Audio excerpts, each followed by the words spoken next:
Welcome. This is James Corbett of the Corbett Report with your EyeOpener report for BoilingFrogsPost.com. Of all of the myriad agencies, bureaucracies, laws, and legislation that have sprung up to oppress the American citizenry in this age of the unending war against an abstract noun, perhaps none have garnered as much ire and opprobrium as the innocuously named Transportation Security Administration.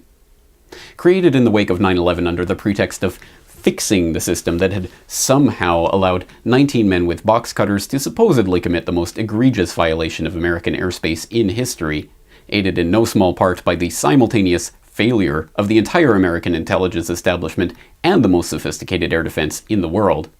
The TSA was originally placed under the Department of Transportation and tasked with securing the nation's transportation system from future attacks. It was just a matter of months, however, before the TSA was transitioned into the newly created Department of Fatherland Security, and began turning the relatively benign process of clearing airport security into an ordeal that traumatizes and humiliates virtually everyone who has to endure it. Taking advantage of the general public's ignorance of their rights in the legally ambiguous airport screening areas, and the 21st century American citizenry's newfound penchant for prostrating themselves before anyone with a badge and a uniform, the TSA quickly began positioning itself as the most totalitarian agency in the entire complex of the American security establishment. And that is no small feat. The Transportation Security Administration refused to allow a 4-year-old disabled boy to pass through airport security without first taking off his leg braces. Paul, tonight we're hearing about another security pat-down horror story at Charlotte Douglas International Airport. This time it's from a local flight attendant and cancer survivor who says she was forced to show her prosthetic breasts during a pat-down.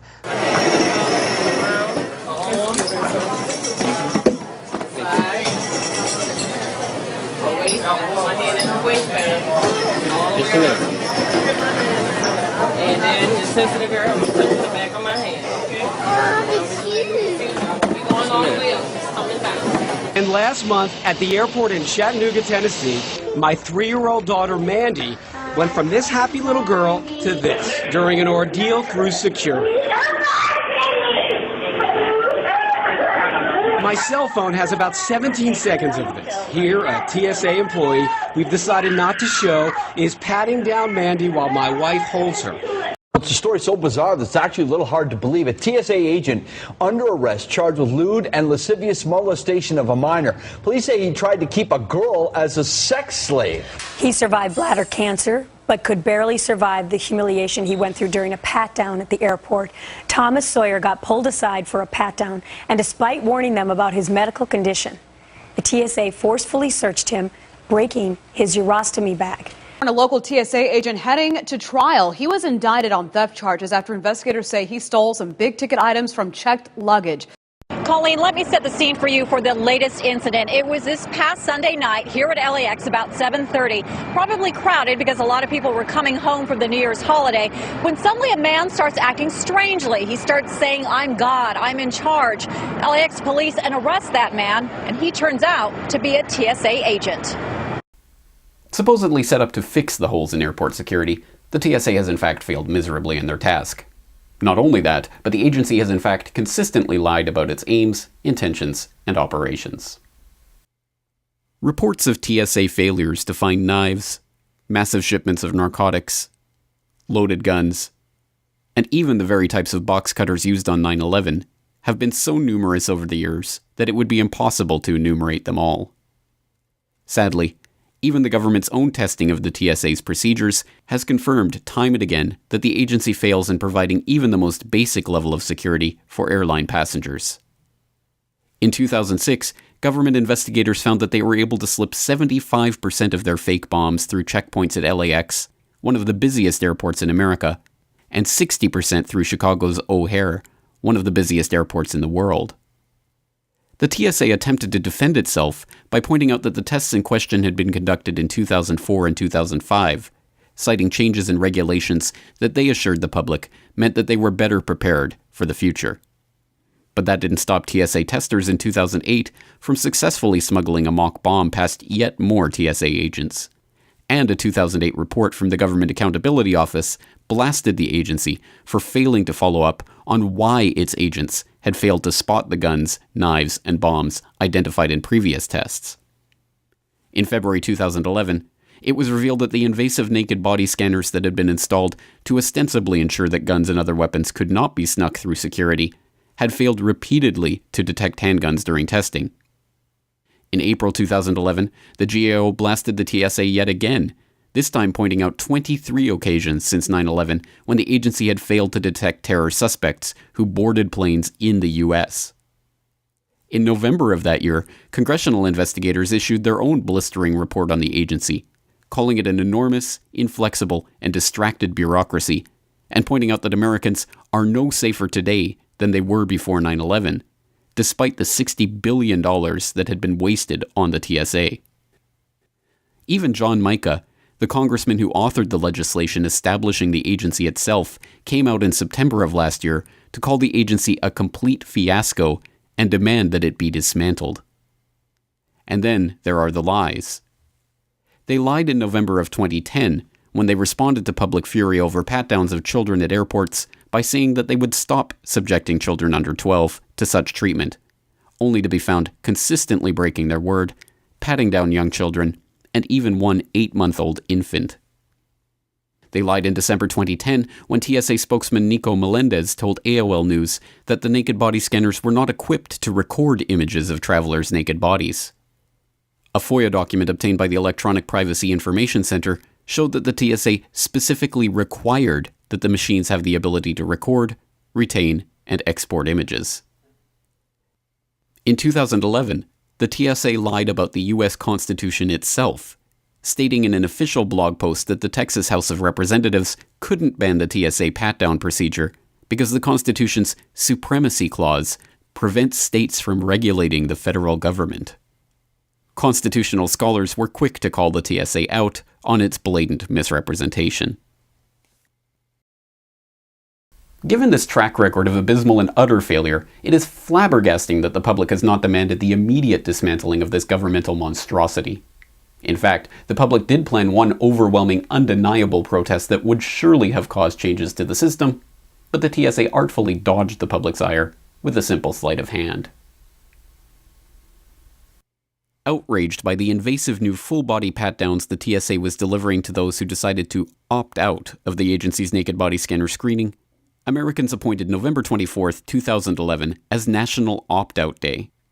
Despite, or perhaps because of, pleas by the likes of TSA Chief John Pistole to urge Americans not to opt out of the naked body scanners and thus cause delays during the nation's busiest air travel day, the Thanksgiving holiday, millions of Americans mobilized online and prepared for their standoff with TSA security. Rather than face a humiliating PR defeat, however, the agency merely turned off the naked scanners at airports across the country for the day, thus depriving the people of their chance to make a dramatic and visible protest. Now, remarkably, the TSA is preparing to go even further in its intrusion into the lives of every American, regardless of whether they fly on an airplane at all. Pat-downs and security screenings aren't just for airports anymore. The TSA may be coming to a train station or bus depot near you. Welcome back. I'm Leslie Sykes-in for Ellen Leva. I'm David Ona. This is Eyewitness News at 4:30. The Transportation Security Administration already has 25 secret Viper teams working to stop terrorism in its tracks. And now they want to expand even more. It's the sort of security we've seen a lot of since 9/11 at places like airports and seaports and major sporting events.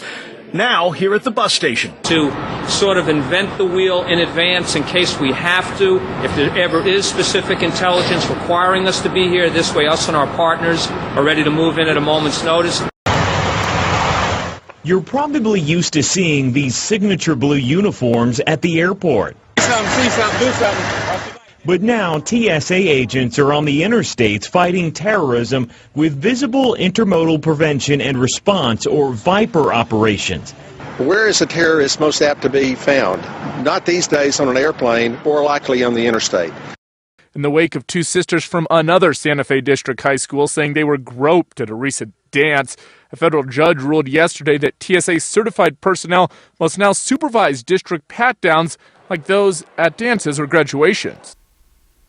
Given the gross abuses of human dignity that the agency engages in every day, the reprehensible nature of its history of lies to the American people, and its utter failure to perform any of the tasks that it has been assigned, it is no wonder that the TSA is one of the most universally derided agencies amongst a government that is increasingly aiming the apparatus of its oppressive power at its own citizenry. In numerous ways, people have been continuing to mount protest against this agency and to draw attention to the flagrant violation of basic constitutional rights that it represents. One woman at Los Angeles International Airport decided to show up in a bikini. There she is. She shows up in a bikini, walks through the thing, and I guess she opted for the pat-down. No, the funny thing is, she didn't get the scan or the pat-down. They let her go on through. Really? Sir, what are you doing? This is a safety precaution, man. Just making sure that I don't have any trouble with... Put your clothes back on. I'll put them back on if it... Put your clothes back on. Am I legally obligated to? Because I looked online. Mark Carey, an Erlanger-based lawyer, is the man behind scanner shirts, an idea he put into action last month. We wanted to do something that would blur out the image of your private body parts.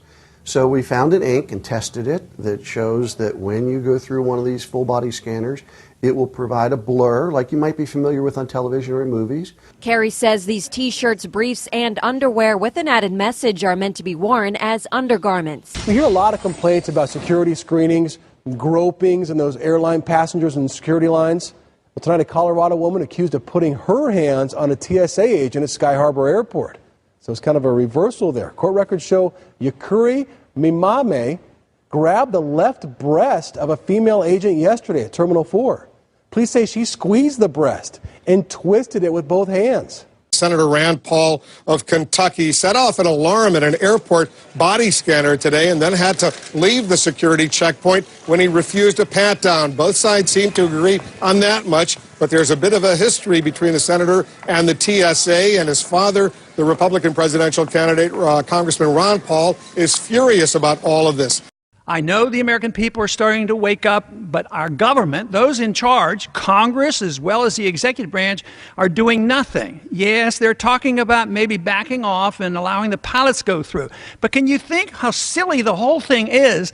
The pilot has a gun in the cockpit, and he's managing this aircraft, which is a missile, and we make him go through this groping X-ray exercise, having people feel in their underwear. It's absurd, and it's time we wake up. The bill I've introduced will take care of this. Still, for all of the protest and backlash that the TSA has garnered through its atrocious and reprehensible conduct, it still enjoys the tacit support of a significant percentage of the public who, sickened as they may be by the entire security theater ordeal they are forced to endure at airports, train and bus stations, and even on the highways, have mentally resigned themselves to the process. In effect, they have allowed the system to win by failing to exert their rights, hoping that the system will allow them to get by with just a naked body scan or just an invasive full-body pat-down. After all, they have places to get to, and how can just one person make a difference? It is only by combating this mentality, by standing up for our rights and refusing to allow any government-appointed goon with a badge to tell us that he has the right to take them away, that we can ever hope to effect a change in the police state that America and so many other countries have lamentably become. The alternative is to continue allowing the TSA to grab ever more power after every staged, concocted, manipulated, or provocateur failure in that security that they have so signally failed to provide. Because it must be remembered that the security that Americans and others need most be concerned with is not the security from terrorists or from random insane people who are bent on killing themselves and others. No amount of scanners or goons with badges will ever provide security from that. The security that we need is the security from government abuse of authority, an abuse which has long since become the norm, not the exception. If the founding fathers of the United States knew that the greatest threat to liberty comes from government itself, the question is, where did that knowledge disappear to, and how can the public regain it?